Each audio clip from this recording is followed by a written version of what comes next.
Time for Dan Barrero's Top 5 at 5. Brought to you by Gutter Helmet of Minnesota. Never clean your gutters again. Learn more at gutterhelmetmn.com. You know what I feel pretty good about?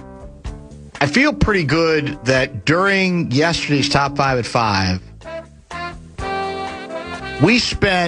we needed only 3 minutes, max, tops, of the Top 5 at 5 to get to everything that Nordo and Fallness took an hour to get to regarding the NHL and Minnesota Wild schedule.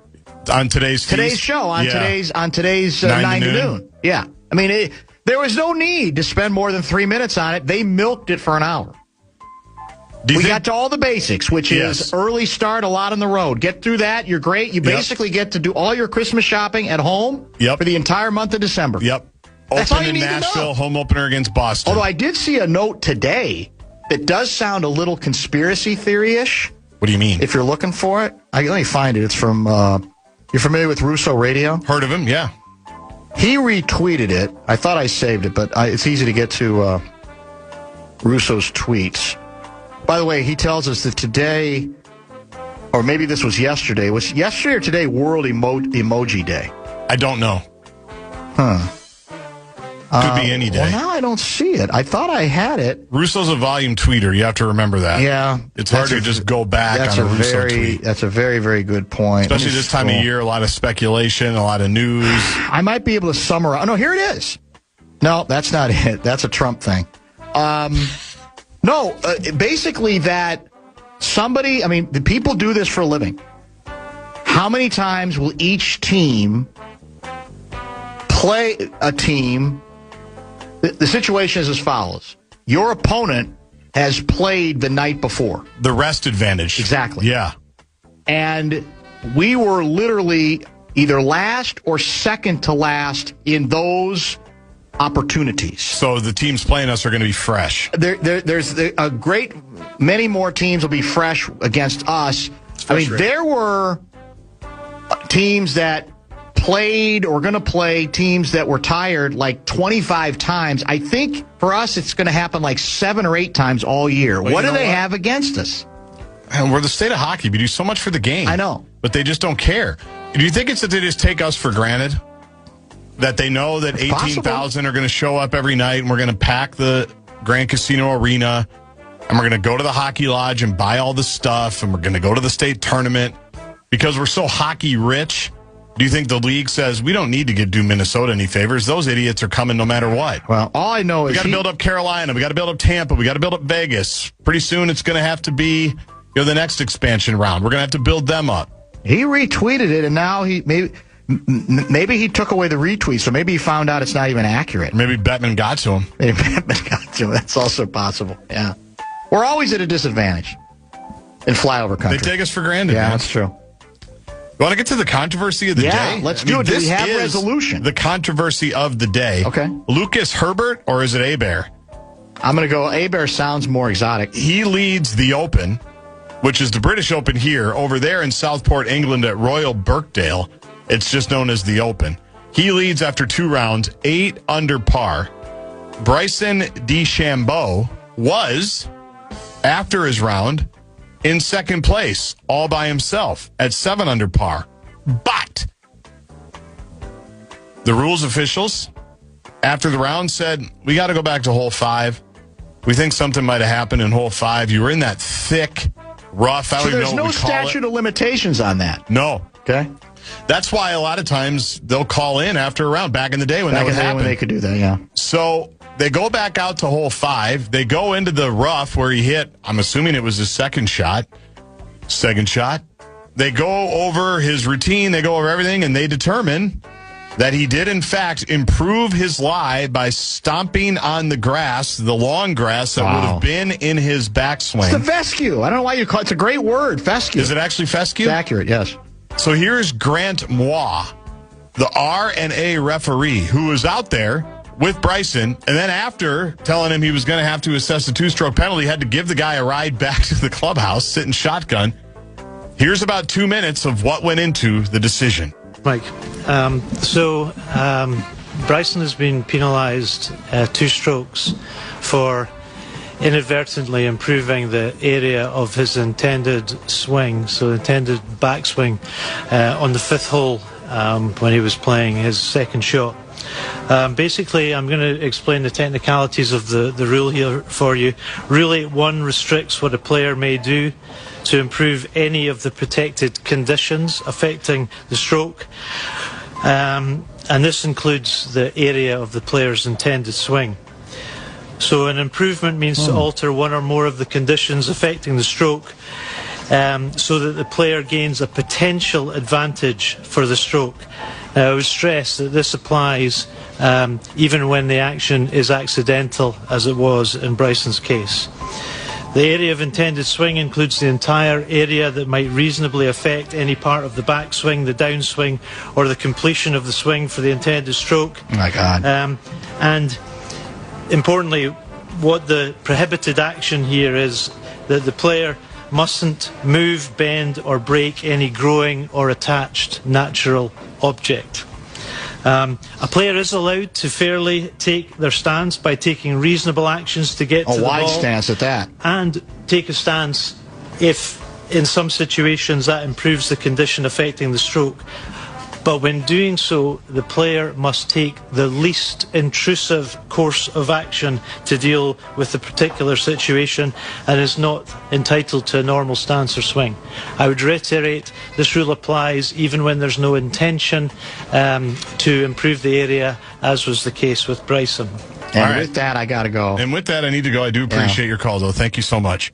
So even if he didn't intend to, which a lot of people think he did, I'm not sure. I don't know I don't know his gait well enough to know. Well, realistically, if this rule's real, it can't matter. Okay, because how do you possibly get in somebody's head to prove intent? Right? It almost has to be if you commit the act, then we've got to nail you for it, whether you were intending it or not, because you're always going to say you didn't intend it. And do we slap you to a polygraph? How do you know? How Right. could you possibly know? Exactly. So that part, I guess, the rule makes sense. It seems a little bit arcane to me, but that's the nature of the game of golf, which you love so much. So how did he blow off the steam after the round? First of all, he has not confirmed yet if he's even playing tomorrow or not. He's bitter. He's bitter at the whole thing. He just might leave. Yes. I have to imagine he's going to play because he's still, I think, 4 shots back now. No, 3 shots back. Yeah, because he was 1 down and then he lost 2 more, right? Yeah. So he's at 5 under. The leader, as I mentioned, is at 8. So he's still in there. Go play. I know it sucks if you don't think he did it and you're bitter. I understand. So how did he blow out the steam after the round? He went right to the range. Here's the Barstool Foreplay Pods chronicling of it. Bryson is beating balls on the range and offering media members beef sticks and almonds. You just cannot make it up. Brody Miller is there, took the video of it. It said Bryson has 15 or so media members waiting him out on the range. Turns around and said, "What do you guys think of this swing?" He then asked if we want some snacks. He offered almonds and beef sticks. So, did he do any ranting then? I haven't seen anything. Let me see if Brody has anything after. He's asked if he would like to share his story as he walks by, and it looks like he said something. I don't know what it is because I don't want to play it because it might be a swear word, but he just walked by the media. He didn't say anything. So anyway, doing some muttering. There it is. Controversy at Royal Birkdale. It's done in. There you go. Where did I want to go next? Did I tease anything else? No, I didn't. What's the LeBron update for today? That there isn't one. Well, the LeBron update is that Anthony Edwards has called him, according to your reporting of what Johnny Athletic said. Yeah. That Ant has called him. With LaMelo. LaMelo, who Anthony Edwards told the crowd at Fanatics Fest today in New York, in his audience that he held, that LaMelo's basically just been bunking up at Ant's place since he's been in town. And he's living check to check. They've been kicking it, as Ant says. And Ant said he was going to hustle out of New York the second he was done with all of his obligations there, and he wanted to get back into town to hang out with LaMelo again. So, is Ant a tattoo guy? I don't remember a tattoo on him. Does he have any? I don't remember either. Maybe they go out and get tattoos together, although LaMelo's got no more room. Not a lot of room, yeah. They'd have to get pretty inventive. Yeah. But for those of you wondering if Anthony had at least talked to King James. Confirmed that he has more than once. Which is, that's good. And James getting a little heat finally from Adam Silver saying our whole schedule, we got sponsors. Come on, man, let's get to it. claiming that we're not going to make you wait much longer. That's being interpreted as early next week, maybe the day after the World Cup, maybe the day after that. I don't know. I don't think he's got any more appearances at Freak Fest, does he? I don't think so. I think this was just the one. It? Yeah. So in any case, did you also see the note where Jalen Brunson refused to sign a New York Giants either a jersey or a helmet? Interesting. I don't remember. I don't even know who he's a fan of, but it was like something religious. I just can't do it. Is he from Chicago? I might be right. Lavelle might know. He's a Chicago kid. Or is he from...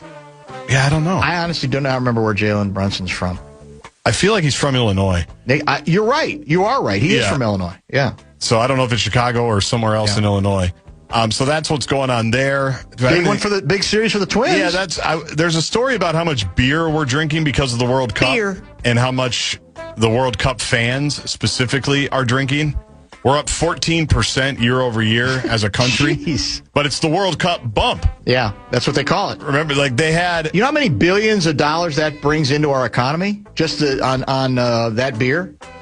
It should be quite a bit, right? Quite a bit, yeah, for no question. The Sam Adams CEO mentioned, they ran out of beer in Boston, right, for the Scottish fans. Correct. He wrote this, and I'm going with it. At one point, we were pouring them a Sam Adams Boston Lager every 12 seconds. What a wonderful group of people, is what he says. Ticket prices going down at all for the championship, for the final? I haven't looked. I imagine no, because there's still time to keep them high. And maybe you can get lucky and get one for under $7,000 if you wait it out. But also, if you have a ticket to that, and you either paid a $10,000 price, you're going, obviously. But even if you had it, presumably you got it because you really wanted to go, even if you got it early. Yeah, but then you could make the argument that if I can make $100,000 on my tickets, I'd do it. That's the interesting psychology experiment, right? What's your price? That's it. What's your price if you wanted to go? Also, though, there's going to be, I think, some smoke issues and some safety issues in New York and New Jersey. Oh, great. In a couple of days. So they are wondering how all that's going to go for the World Cup final. It's hard to say. Which team has the advantage in smoke? Do we know? What do the analytics say? How does La Roja do in smoke? Good question. You're the expert. Not sure. Messi's fine in any condition. Will Ricky Rubio be there supporting his country? It's a good question. You blow in, got a private jet. He's got plenty of money. He's making $1 million American. I don't know how big a soccer guy he is, though, or football guy he is. Don't you assume? You think he had to be. I think you make the assumption. But we'll see. You mentioned Twins are back in action. Wrigley Field tonight. Back at the friendly confines to start the post-All-Star game break portion of the season. Bailey Ober on the mound for the Twins, who are 48-49 as we begin tonight. They're 3 games back of the Guardians and White Sox in the American League Central Division race and knotted up with the Mariners for the final wild card. Coomdog reminds us Cubs are as streaky as they've been, are 12 over 500 54 starting 42. tonight. Number 1 wild card in the National League. And he also told us that when he had a talk with a pitching coach, a Major League Baseball pitching coach who shall remain nameless, that he was told, Coomer was, that I'm no longer a pitching coach. I am a throwing coach. It's just about throwing as hard as you can 3 times over the plate. Into the rectangular box. Into the rectangular box before you get 4 balls outside the rectangular box. That's it. That there's no art to it. There's nothing like that. He's not as curmudgeonly as Frank Viola about some of these changes, but it's clear they bother him too. The difference is he's got to stay engaged in it because of the job he does every day, which is analyze. And he still loves the game. And he still loves the game. But it's clear he too is bothered by some of the changes to his favorite game. I do wish I could have been there when he told Jack Morris, who he refers to as Sunshine. That the only thing he wants for his pitcher is just get the faster you throw it and get on with our lives, the more we get to play. And I don't think the artist, formerly known as Jack Morris, the pitching artist, took too kindly to that bit of feedback. Sunshine is as good a sports nickname for a player as curmudgeonly as there's ever been, as there's been in the history of the game. Go get him. I mean, how good a nickname. And the beauty of it is, Coomdog could get away with it. Yes. He could play with them. Yes. And the way he says it. Yeah, the way he says sunshine. So yeah, sunshine. Yeah, Sunshine didn't like that when I'd say that, Danny. It's one of the. I mean, it's as good as it gets, is it not? It is. It's I mean, so how perfect. do you top that nickname? I don't know if you can. Against type. I mean, it's just perfect. The fan at BigDeck.com want to give you a shot to win bonus bucks. It is our national cash contest. Final keyword of the week is dollar. Go to KFAN.com and enter the keyword dollar. The only nickname that might be better, and he too, like Jack Morris, was once a guest on the Bumper to Bumper program, is Don Rickles, forever known as Mr. Warmth. That's Mr. good. Warmth. How good is that? It's a great name. It's tremendous. Lavelle in about 10 minutes. You're listening to Barrero.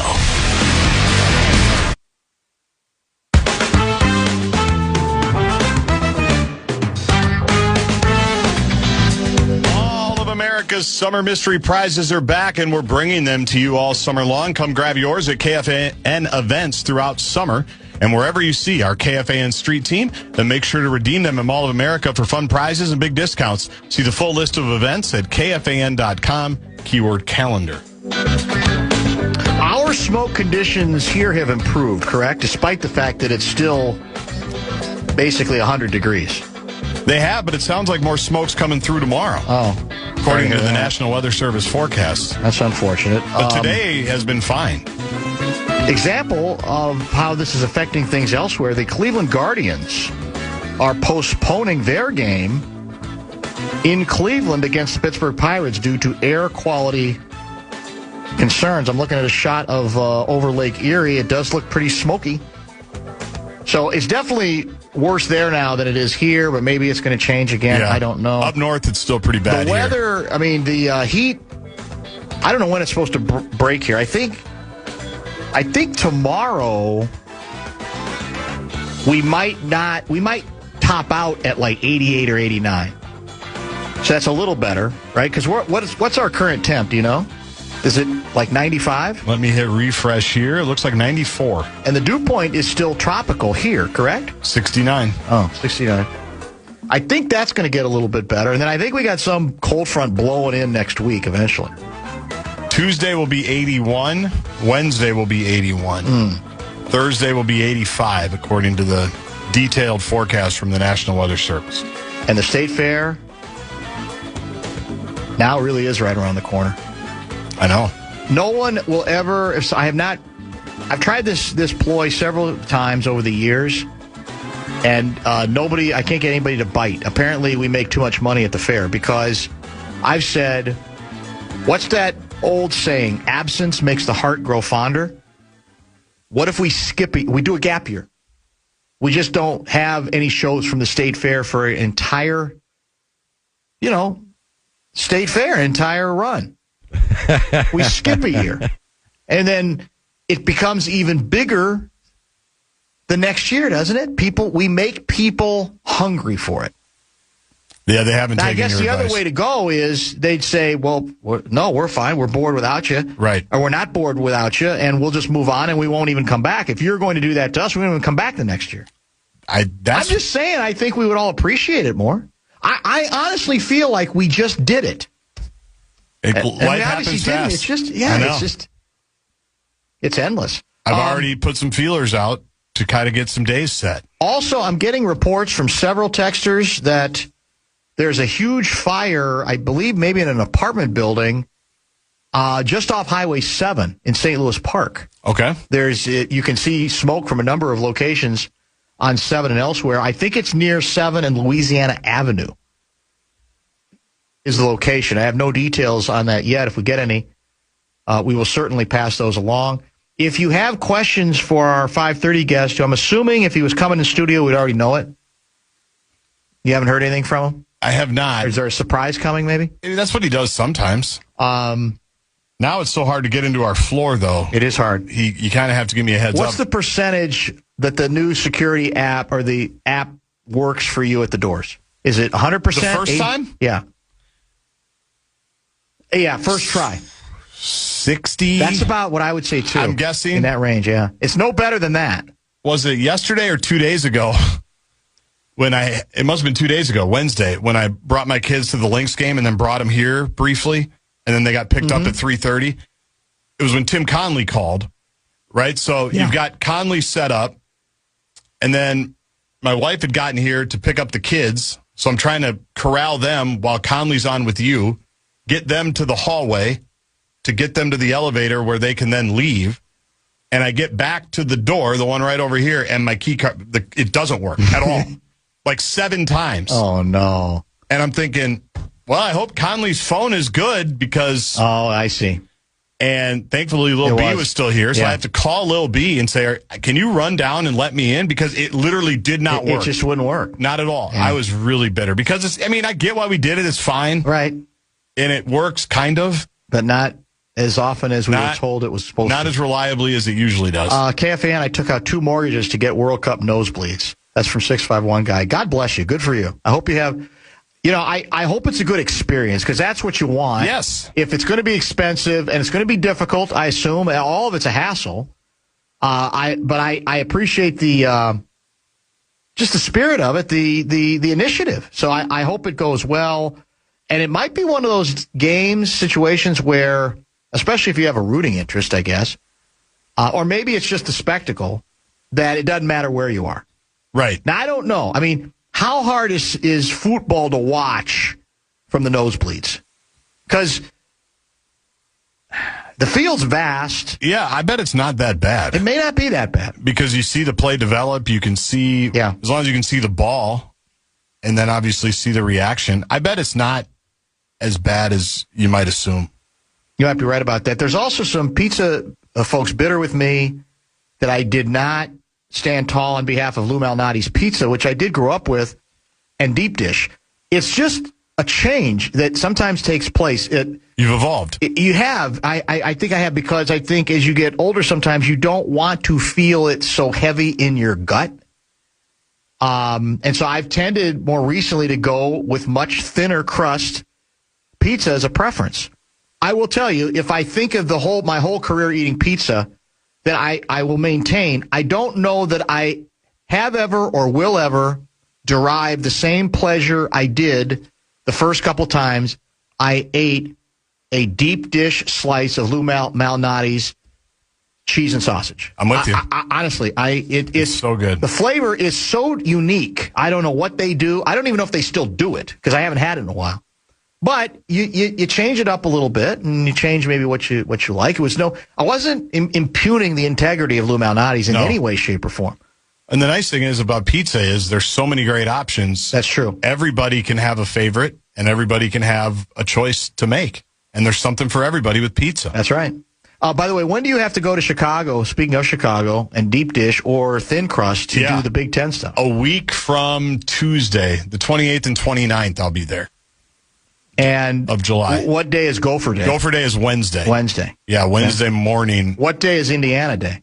I don't know. You want me to check? It's not like I'm going to go. I'm just kind of curious. Yeah, I don't know. They break it up in 3 days now. I go for all I know is we got another 5 5-star. I mentioned that to Coomer, the wide receiver. Bozic is ecstatic. The other thing Bozic is bitter about is basketball can't, he's a basketball guy, and it can't match it. Because I just wish we could get the same caliber. Think again of the odds of him saying that. Indiana can't get the same caliber basketball players. Indiana, as it can football players. Well, you know what you need to tell them? What's that? Like you with your pizza, things have to evolve. Yeah, I tell you what, man. If you're asking me, at this point, if I can contend for national championships in one sport, I'll take any sport. Right? Yeah. And, just because it's not basketball, that's okay. And the fact that it's football, all the better. Halloween, you're in Bloomington, though, right? We're talking to Coon Dog about that. It's not here. It's in Bloomington. Correct. It's in Bloomington. Is it a day game or night? Much too early. We won't know. All that. Yeah, we won't know until probably 2 weeks before. Let's come back and chat with Lavelle Neal III. We'll get an underwear update next. A champion will be crowned. Ready!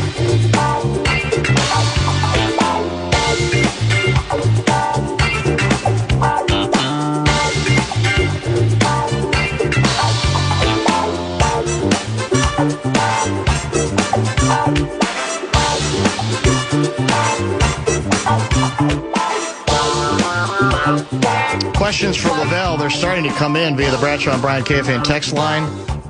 Most of you by now know that number is 64686.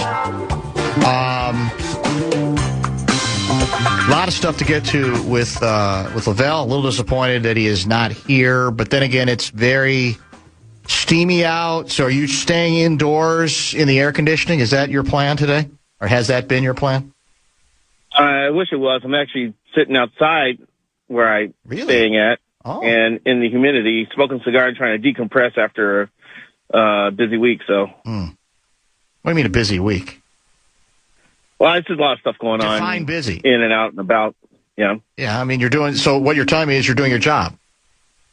I mean, that's what what you're paid to do. I mean, Well, I'm not used to going into so many meetings. Okay. We're trying to plot a new path here, man. It's gonna be fantastic once it's over with. Mm-hmm. It is. We have some great visionaries now, so I'm digging a lot of stuff they're telling me. You have to say that, though. I understand. You're in a meat grinder there. You're in a tough spot. And, yeah, I was never this probably won't shock you, I'm not a big meetings guy myself. My eyes tend to blur over because we all like to think that by becoming ink-stained wretches or even radio people, that meetings, corporate meetings, boardrooms that will be kept to a minimum, right? That's part of the appeal, is we don't have to be in all those meetings that a lot of the rubes tend to be forced to do, right? That's part of the appeal of the jobs, I think. Yeah, but you know what the thing is about it's the fact that I'm not used to going to meetings once a week or that's true. That's every now and then. Because, when you're a beat writer, you're usually not in the office a lot and you're covering your beat or you're traveling or you're doing stuff. But I will say this, he wants to come back to work like 4 days a week. And the argument is, we do better work when we're together talking to each other. And I will sit in those meetings talking to my colleagues. Mm-hmm. Things come to mind. I can't deny that. So there's a benefit. I'm not saying it's drudgery or I hate it. It's just something I'm not used to. Yeah. And, I'm 60 years old going on 61. My ass needs to adapt. Mm-hmm. I get it. I understand. By the way, we had Ron Coomer on earlier. Had a great conversation, as always, with him. And the subject. Did I come up? No, actually, you did. I think. Did Lavelle come up? I don't think he did. No, maybe he didn't. Maybe on maybe just in passing. Could have been in passing. But pizza came up, Chicago pizza. Well, and also, technically, Kirby Puckett came up, so to that one woman who confused Lavelle with Kirby Puckett at spring training, you may have come up. Yeah, that's how'd you remember that? Your memory is sharp as a tack. Good Lord. There's no question about that. Well, we all enjoyed that story for sure. Even I can remember that much. Chicago pizza. Chicago pizza was discussed, and we had a texter, and because we've all, grown up with it, but we've also have a right to evolve in terms of our favorite Chicago pizza. So, give me what you would say was in your wheelhouse back in the day growing up, and is it the same today when you go back, or is there a different one or two that for you is can't miss? How is that, if it's changed at all, how has it changed? No, the thing is that the pizza game's changed so much since I moved away from Chicago. When I grew up, Geno's the East was like the bomb. Right. Giordano's was the bomb. Actually, there's a Giordano's in Minnesota, in the Twin Cities. Not the same, because I think when you go to a place that has like 40 years of grease built up on those grills or stoves, ovens, I think it has a little something, and in recent years, when I come in to cover Twins games or come in for the Vikings games against the Bears, there's a place near Rush Street called Lou Malnati's, which is a popular place that makes really good pan pizza. But like 4 years ago, I was looking at a list of the top 10 pizza places in Chicago. I didn't recognize any of them. I think Aurelio's may have still been on that list. Aurelio's wasn't bad either. But the pizza game's changed so much. You put so many different things on pizzas, and you layer them up, and you have exotic ingredients. Yeah. Try to be different, because the game's is so competitive. I don't know, did Coomer talk about where he goes for pizza now or not? He mentioned. He said, "What did he mention?" Downtown. He mentioned Giordano's. He said Giordano's. Yeah. And then he talked about Pequot's, which I brought up with you before as well. Heard about Pequot. I didn't know at all. I don't think I've ever had it. He said he thinks that's quite good too, although he, like me, has evolved from a deep dish guy to more of a thin crust guy over the decades. I'm still a deep dish guy. I'm really disappointed at Tommy Chicago's in Earl Heights. closed a couple of years ago. Mm-hmm. I used to love their deep dish. I used to get the andouille sausage and pepperoni deep dish, which was delicious, absolutely delicious. They just did a great job. They actually had a pizza there named after Joe Mauer for a bit. The thin crust, I can tolerate the thin crust. I don't dislike it, but I do like that in between deep dish and thin crust pizza too. You know, I'm sorry, hand tossed. I've been told that is what I'm supposed to be saying. So, but as far as getting around the Twin Cities and sampling pizza, other than going to Giordano's for like my birthday, like years ago, I haven't really. Rocco's is a good pizza place in our region, Invergrove Heights, South St. Paul, West St. Paul region. That's a popular place, and I wouldn't call that thin crust. So it's a little bit thicker than thin crust, but really good flavor. Just enjoy. But I haven't had a slice of pizza in a while. It's been months. So might be something to do this week. I don't know.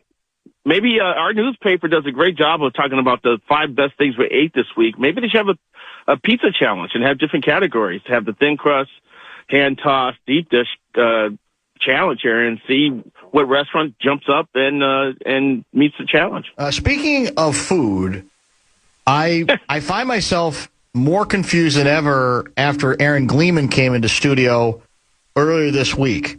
Because he said, and he claims, he was at the same Tom Polat breakfast with you. He claims that the quesadilla was delicious, and you apparently didn't even see it. I went down the line. I looked at everything and kicked out hash browns because I got issues with hash browns in this town. People don't just everybody makes them different, and I just can't find one that's slightly crunchy but kind of chewy at the same time. You know, and then and I like the shredded ones. I think better than the little cubes. You know, the cubes seem to be always overcooked. You know, so but as far as the quesadilla, I swear I didn't see it, or maybe I saw it and said I ain't having a quesadilla. I don't know. I ended up having like eggs. I think I put some cheese on top of the eggs and had sausage and bacon and just called it a day. I passed the French toast. I saw the French toast sticks, which seems to be a common thing here. I did not see the quesadilla. I'm going to say this. I did not see the quesadilla. If it was there, I didn't notice it. Maybe I was just trying to get a plate and get seated at the table so I could hear, you know, Tom Pollard drop an F-bomb talking about the future of the Twins. I did not see a quesadilla. And go from there. Yeah. He said it was excellent. Minneapolis, a bad hash brown town. That's the headline. We're not a good hash brown town. Well, you might have unrealistic expectations. And I really hate the O'Brien hash browns. Now you're just putting a bunch of junk into it too with the peppers. What's the O'Brien hash brown? I don't know what the hell that is. What's that? It's like a dressy version of hash browns where they put a bunch of other stuff in it. Yeah, onions, bell peppers. Yeah, I'm not big on that either. Yeah. That seems good. Seriously? So do you not like a good breakfast scrambler? You know, where you just scramble everything together, like eggs, hash browns, sausage, the peppers, the cheese. Those are good. Like I know you're going to laugh, but you're going to laugh knowing how what my circumference is. But you know, my watering hole has a dish called the Junkyard, which you pretty much dump all that into some egg thing, and it sounds incredible. It's good. I can't get through it. It's just it's just too much. You know, I can't get down with that. So maybe my taste buds have changed as I've gotten older, or I've gotten finicky now, or picky about what I like and don't like. But you know, God, I can go to Denny's and have a decent breakfast. There's a place in West St. Paul called Fireside. I love their breakfast. They make great omelets. There's a place. What's the place next to Wildcats? It's called. I can't remember it. There's a place in Egan that I like to go to, a small mama pop place that makes really good. God, what's the name of that place? It's right next to Wildcats on Yankee Doodle Road. Well, somebody will find it. Yeah, somebody will find it. Hovey's? Hovey's, yes. Hovey's. That's it. I like going to Hovey's. I've ever Googled. Those old school family restaurants, like Hoagie's in downtown Hopkins, incredible. Yeah, that's Crystal true. Cafe right up the road. They're the best. Hard to beat them. But I do. And then go ahead. I remember rolling to Keith's Cafe. The thing about Keith's Cafe, they had different stuff. Like the menu on the one off Robert Street would be different than the one in Woodbury. You know, so that's kind of interesting. But I would, because here's what I used to do for Saturday mornings during college football season. I go to the Cheese Cafe off Robert, get a breakfast sandwich, which I did very, very well. It unfortunately came with hash browns. I only ate like 20% of it. But then I would take it over to Allery's, and we would put on as many college football games as possible, to watch. And then I would get a cup of coffee from Keys Cafe, bring it into Allery's, pour a shot of Bailey's in it, and sit there, do my weekly planning, pay bills, get organized for the next week, and follow college football. And that was like my jam for years. Are you mixing up hash browns and home fries? Those are two different things. What are home fries?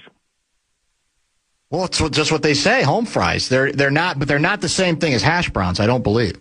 Guardsy, look up the definition of a home fry. Yeah, I don't think I've had home fries very often. Oh. I think that's there's.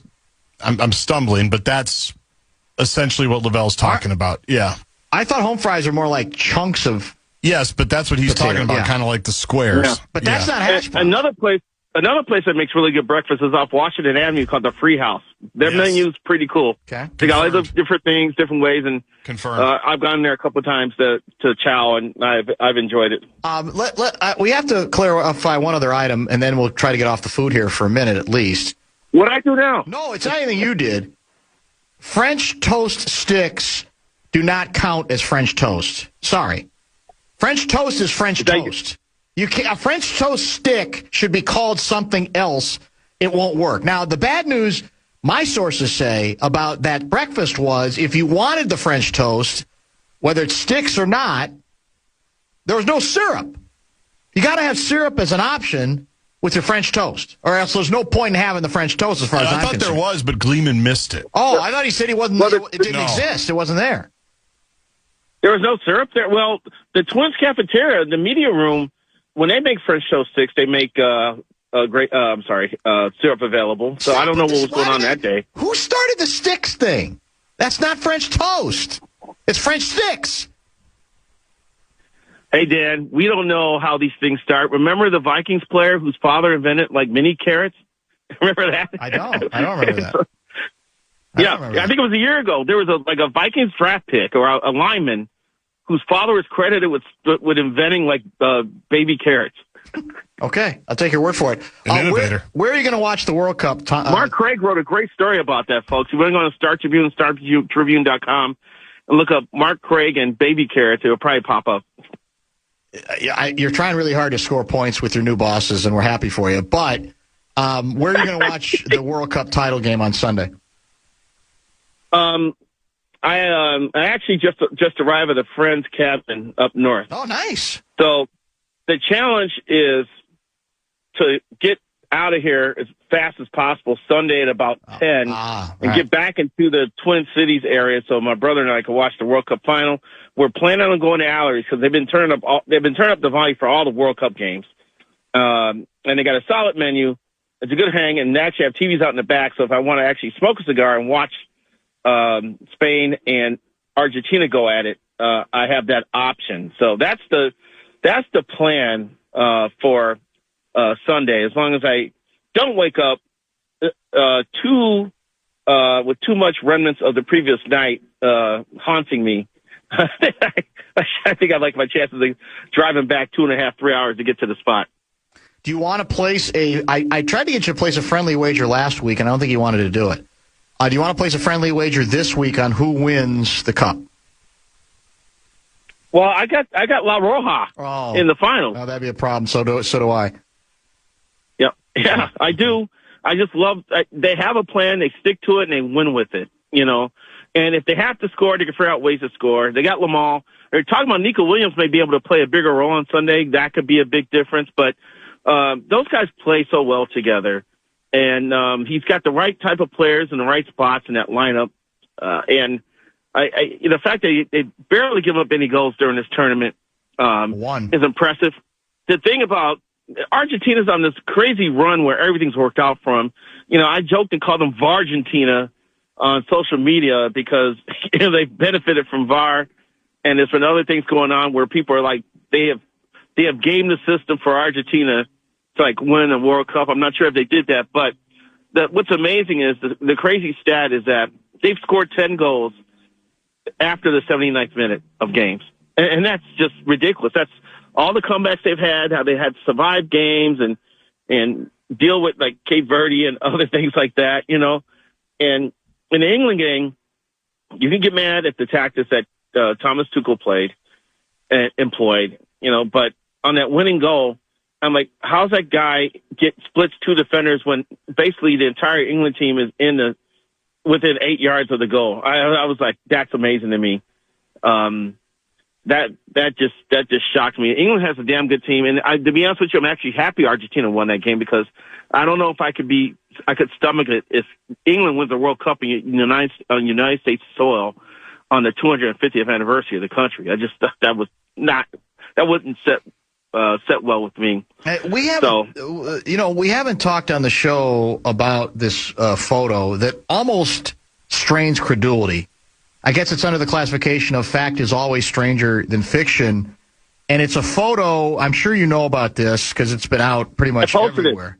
I saw it 3 years ago, and I posted it last week saying, get ready to see this photo a few times over the next few days. All right, let me explain what it is for those who have missed it. It's a photo of 20-year-old Messi crossing paths for the first time with an infant Yamal, right? It was like a photo shoot organized for a charity calendar, and I think Yamal's family won it, obviously, and so it's a shot of, again, a kind of a baby-cheeked Messi with Yamal in a tub, and now they are going at it to win the World Cup. It's almost, you really can't make it up. No. You can't, Dan. And when I first saw the photo, I said, that's crazy because this actually may have been 4 years ago when this photo first came out because Yamal was like 14 or 15 now starting for Spain. Yeah. He's a prodigy. You know, he is the one generational talent. And, you know, that's one of the subsets of this game on Sunday is that you've got Messi, who's 39, and who knows if this is going to be his last World Cup or not. I mean, the way he's able to influence games, you think that he may, you know, try to pop up here 4 years from now. Especially if I'm not mistaken, in addition to the game being held over in Europe, I think they're playing a couple games in Argentina or in Paraguay or in South America because it's like the 100th year of the World Cup. So they want to honor that centennial by having a couple of games, I think, in South America. Someone please correct me if I'm wrong on that. But to me, this is like the changing of the guard. You know, it's like Messi, toward the end of his illustrious GOAT career, because I think people now believe he's the greatest of all time, and the way he's played in this tournament certainly supports that claim, with this young kid who has the world at his feet. And, you know, he could just think about this. Yamal's played, this is his second World Cup. He may end up in 6 World Cups. He could be 37 years old playing his World Cup number 6 for Spain. Yeah. It's not out of the realm of possibility. So when I saw that photo, my jaw hit the floor. You know, who knew? Who knew when that photo was taken? And there's a series of photos. There's one with him. There's another one when Messi's holding him, and then the mom is there. It's a whole photo shoot, you know, of this. So, you know, that's just. It's crazy and it's wonderful at the same time. It is, and you mentioned it earlier. I mean, we all love the big knockers. We love the stars. Obviously, it's hard to argue with that, and that's why a lot of people are going to be, I think, rooting for Argentina because of, you know, the assumption that this might be it for Messi and how good he's been again this go around and what he represents. But I will admit, man, I get intrigued by a team executing a great system as a group. I'm not saying Spain is talentless. Obviously, they have talent. But I do like a team that's got a plan and has a way to play. And you see it come up against, for example, a great offensive team by soccer standards in France, and they just frustrate the hell out of them. I think there's a place for that. It's a different kind of viewing that's not maybe as spectacular, but I think it's a very satisfying watch. Yeah. There was, I mean, And the thing, too, Spain's not going to all of a sudden go into a low block and sink everybody inside the 18 and try to kill off a game. Like Tuchel tried with England. England was on the front foot, and Argentina didn't have the ball. They didn't have the ball. No. And then all of a sudden, after they score, I think 2 or 3 minutes later, they're sitting back, and then they bring in a defensive sub, and now Argentina's got the ball. Someone claimed that England, after they went to those tactics, only completed like 25 passes the rest of the game, which is ridiculous. Like they have like 12% possession or something like that. Spain won't do that. They're going to play their style. Now, I think when you get to the 80th minute and you're up by a goal, you may start playing a little more defensively and try to make sure you're not caught on the counter or some other shenanigans. But, man, when it's Argentina, you never know when there's going to be a penalty kick called or some shenanigans at the end. Mm-hmm. And I listened to the soccer XM Sirius XM channel, and they were talking about how they had some crazy stat, and like Argentina led the tournament with they committed 22 fouls. They've averaged like 22 fouls before they get a yellow card. I think with England it was like 7. So that feeds into conspiracy that Argentina's getting like the benefit of the doubt for some of the stuff they're doing here. But I think when you're facing La Roja, there's going to be more respect that's going to have to be paid by the Argentine players. Yeah, I'm with you on that. This is from Clayton out of Rochester. Dan, Lavelle's guy Chris Paddock ripped the Twins cafeteria when he left. No syrup, mystery quesadillas. Maybe he's been vindicated. Maybe he had a point, Chris Paddock. I don't remember Chris Paddock complaining about the food. Dan, I will tell you this. Just this came up with an off-the-record conversation with some people last week about because they have a video board now in the clubhouse, and they have like the lineups, they have pictures of the umpires, they have timing about batting practice starts here, stretching starts here, meetings start here. They also have a menu of what's available after the game. It's ridiculous. They have like every type of food you could possibly have available from like different restaurants around the area. And I was like, man, these people eat like kings.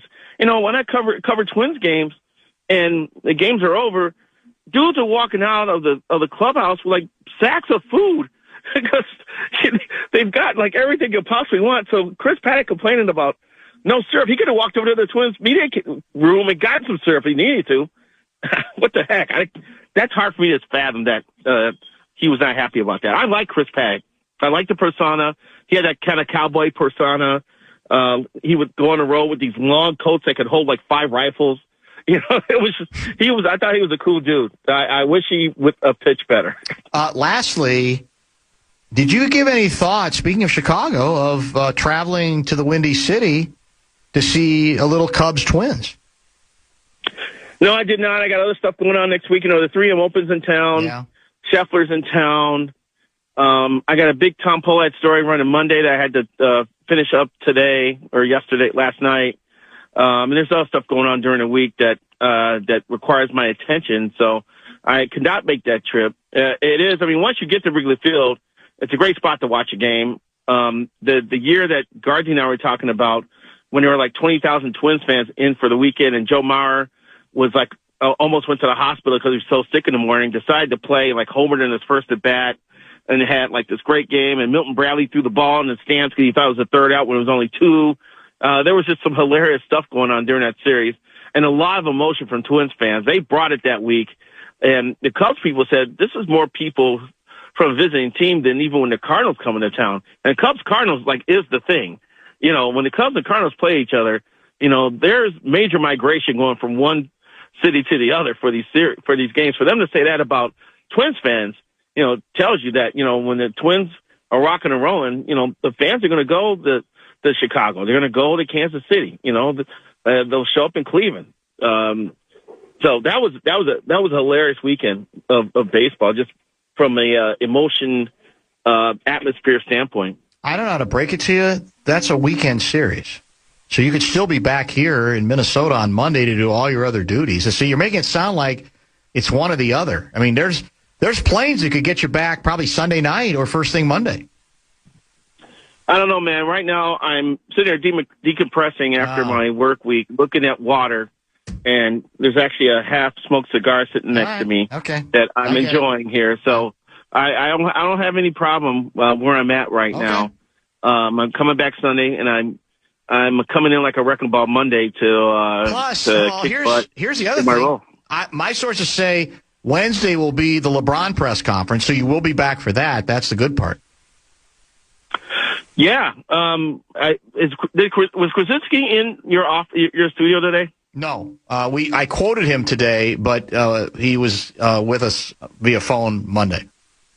So they actually hit the ant signal. You know, there's a bat signal and there's an ant signle. Yes. So now the ant signal's been activated. Yes. And now he's had a couple conversations with LeBron. Well, what it sounds. I don't know if. Well, here, let me tell you the background. It sounds as if the reporting that he hadn't reached him yet was false. What Johnny's reporting is there'd already been several phone calls. In fact, the last one was Ant and LaMelo together. So I think the story that, he hadn't done it yet for whatever reason was false. That by the time that story was planted yesterday, according to Johnny, there'd already been at least one conversation, I believe, Wednesday of this week. So, and it's not like they were waiting on that. I think that story might have gotten, shall we say, embellished. Overblown? Yeah, exactly. Yeah, exactly. Well, I hope LaMelo Ball said more words during his conversations with LeBron than he did his introductory press conference. Wow. Well, Chip Scoggins counted 257 words for the entirety of a press conference. Rocco Baldelli uses 257 words in one answer. Lavelle, we're not getting him for his quotes. We're getting him for his vision. Yeah, I just want to make sure how often he's going to be on the court. Can he play like 35 minutes a game at this point now? Is he okay? Have the Wolves reached out to the Vikings, greatest foot doctor in the world ever, to kind of look over LaMelo's medicals to give a thumbs up on it? This guy can handle the workload because, Charlotte was a little careful. Now, he picked it up during the second half. I actually looked up LaMelo's game by game this morning and looked at it, and it picked up during the second half when they actually got on a roll and were threatening to make the postseason. He started playing like 32, 33, 35 minutes a game. Before that, there was like a lot of stuff in the 20s. In the 20s, that's like 5 or 6 minutes a quarter, man. A lot of stuff can go on those other the times he's not on the court. So that may be a column coming up here soon here about is load management may be actually a real thing for him because of his injury history. Your boy Tim Connelly kind of glossed it over during the press conference. But it's got to be a concern to see if he can take the next step forward here. He didn't gloss it over when he joined us exclusively a couple days ago. Thanks for listening. Would you consider this column? What do you say? Would you consider this column? You and LaMelo together go into the best and most fashionable Minneapolis tattoo parlor, and you get matching tattoos. Would you consider that? I don't have one single tattoo on my body. I don't have an ear piercing. But that's the thing. Think how cool it would be. I have violated my body from the inside. I'm not going to violate it from the outside. I did not take it. It's a brilliant quote. It's a good walk-off. So it sounds like that's a no. We can call him Lavelle Neal if he does that. Yeah, Lavelle Neal. Lavelle Neal. Think about it. That could be your bit. It could be your alter ego, Lavelle Neal. Write the column off that. Now, me and LaMelo meeting at a pizza spot in the Twin Cities for an interview. That's more possible, more realistic. That sounds like Johnny played initials today. That's what I was missing. That's why maybe that's why you were asking.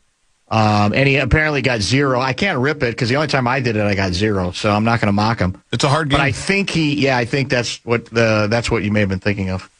I think I played 3 times. I got shut out twice, and I had 1 or 2 the other time. The only reason I got the 1 was because it was the initials were SF, and they said headquartered in Bloomington, Minnesota, which I knew was State Farm Insurance because I'm a State Farm policy holder. And I missed the Soldier Field one because because the clues were just weird. At the beginning, I was like, all right, I'm checked out on this one. Then all of a sudden, he started talking about artists. I was like, wait a minute, this sounds like, and by that time, hockey said Soldier Field. I was like, I'm out. That was it. Yeah, well, maybe next time. Have a wonderful weekend. Have fun at the cabin. And try to stay hydrated, okay? I actually have a glass of water with me right now. Excellent. It's going to be a short, long weekend, so hydration is going to be very important here. Well, but more is relaxing, decompressing, and recharging are the keys here right now. Well, but something to remember: alcohol by nature is dehydrating. So the water isn't going to be enough if you're having one glass of water and you're having four mixed drinks. That's all I'm going to say. I can't get that far anymore at my age, and I'm drinking more water now than ever. That's good. You could follow me into the bathroom for proof of that to see how clear the stuff that comes out. So that's hydration has always been a big thing with me. Even as a kid, my mother used to be amazed at how many times I fill my tanker with water to go upstairs and watch TV. So I've always drank a lot of water. Have you ever experienced explosive diarrhea? Are you worried about that? We're so late. Trend? Why are we doing this? You heard about it. That's the big thing this year. It's common. It's everywhere. Well, you had my Star Tribune guy on yesterday, right? Jeremy Olson, checked in, I heard about that. No, I got sick a few weeks ago, and looking back, I'm wondering if that was part of it. But what happened was I had some yogurt, and don't laugh, and I took a bite. It tasted weird. It smelled funny. I looked at the date, and it was like 3 weeks past due. Oh, and I went back to the store and said, "Why are you selling this?" It was like, "Oh my God!" And they had to clear all the yogurt off the shelf because they're all out of date. And then the next day is when I had my issue. So I don't think it's because my brother was telling me there was some like bad lettuce at Taco Bell, and a lot of people got sick off of that. Is Correct. that the origin of it? Correct. Yeah. So it wasn't Taco Bell related. This one, I think this is the outlier. Actually, looking back on it, but I did have an issue. I did have an issue a few weeks ago. Bad yogurt, and it got a little explosive, is what you're telling us. Yes. All right, fair enough. Well, I'm glad you're better now. But I did not have to throw away my underwear. They were out of range at that time. That's very encouraging. Have fun. We'll talk next week. A necessary detail. Thank you. Lavelle E. Neal III. This is Bumper to Bumper with Dan Barrero on the Fan. From the 1-800.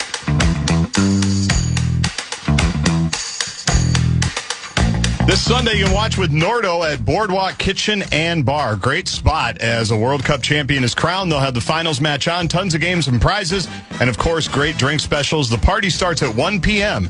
See you Sunday at Boardwalk Kitchen and Bar in Shakopee.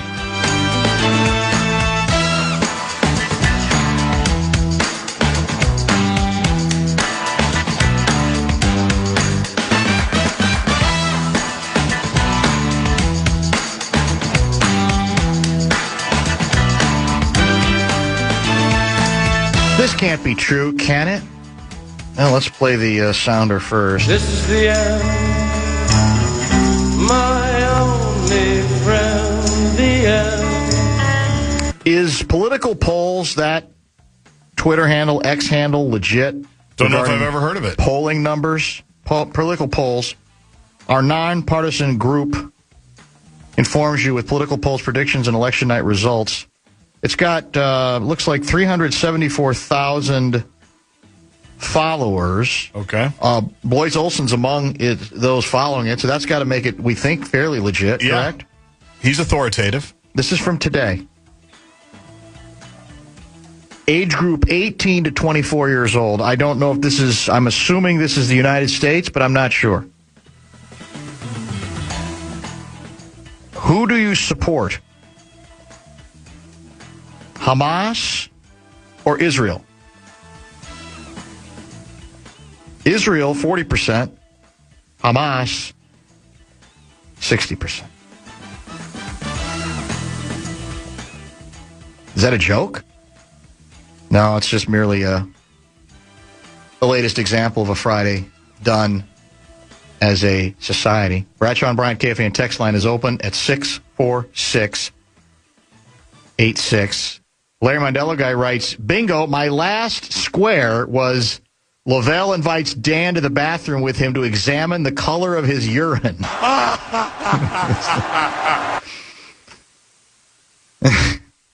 The danger of asking Lavelle questions is he answers them. Yeah, that's why it's on me, I will admit. You know, it's a full pelt. The Lavelle bingo, urine color, bad yogurt, underwear, explosive diarrhea. Panty Soup Guy is utterly disturbed and downright disgusted by the last 3 minutes of your program. Dan, have some respect for yourself, Lavelle. My God. That's what we want from. Don't we want that kind of realism? Yes. That's the part. That's the best part of the Lavelle bit, I think, as it has developed over the years. It's unfiltered. It's purely unfiltered. Yeah, that's very, very true, Davey. That Wrigley weekend he talked about, 2009, that was the Milton Bradley weekend? That was a magic show of a weekend, I'm not going to lie. Yeah. I do have some FOMO. Tommy Olson is there this weekend. I've been texting with him. He's on his way there. It's like, if he can recreate what we did in 2009. Be special? He's going to have a heck of a time. Yeah. Well, that's a long time ago. I know. And everybody gets older, so in that sense it might be harder, but not for him maybe. No, because he's young. That's true. He's still younger. Yeah, you're right. I did it when that was back when I was a young man. 17 years ago. Yeah, you're 100% right. Clayton from Rochester is back. Milton Bradley totally hot dogged it. He turned his body sideways to catch the ball, then started nodding his head to the crowd like, oh, yeah, you want this, and then threw it into the right field bleachers. It was great. Thing of beauty. It was great. Not bad, really, was it? I think I was at the Cubby Bear when that happened. I don't think I was at that game. Have you seen the photos of Yamal wearing a Twins hat that came out today? I saw that. Yeah. So now we love him? Yes. Do we know, did he have that hat on for any particular personal reason? No idea. Hasn't been discussed, but that's all we're looking for anything. Did you see the panel at Freak Fest today of athlete big knockers? I think I saw Messi on the same panel as Tom Brady. Oh. And a few others. None of them looked happy, though. Oh, really? They all looked like they were annoyed, but I mean, they're paid, I'm assuming, minimum hundreds of thousands, or is it more? Is it millions? How much? I guess it probably depends on the celebrity. My guess is, well, Brady's a big collector now. He owns stores. That's true. Including one of All America. Yeah, you're right. So I'm guessing a lot of these appearances are sponsor-driven, where they are making hundreds of thousands, if not millions, and this is one of the requirements to fulfill the endorsement deal. That would be my guess. Then there's some, obviously, that are getting paid just to come in for this event, but no one's going there for free. Home fries are cubed. Hash browns are shredded. You're listening to Barrero on The Fan. From the 1-800-ASK-GARY Traffic Center. This report is sponsored by Choice Bank. It's getting pressure washer since 1975. It's the Bumper to Bumper Show Wrap.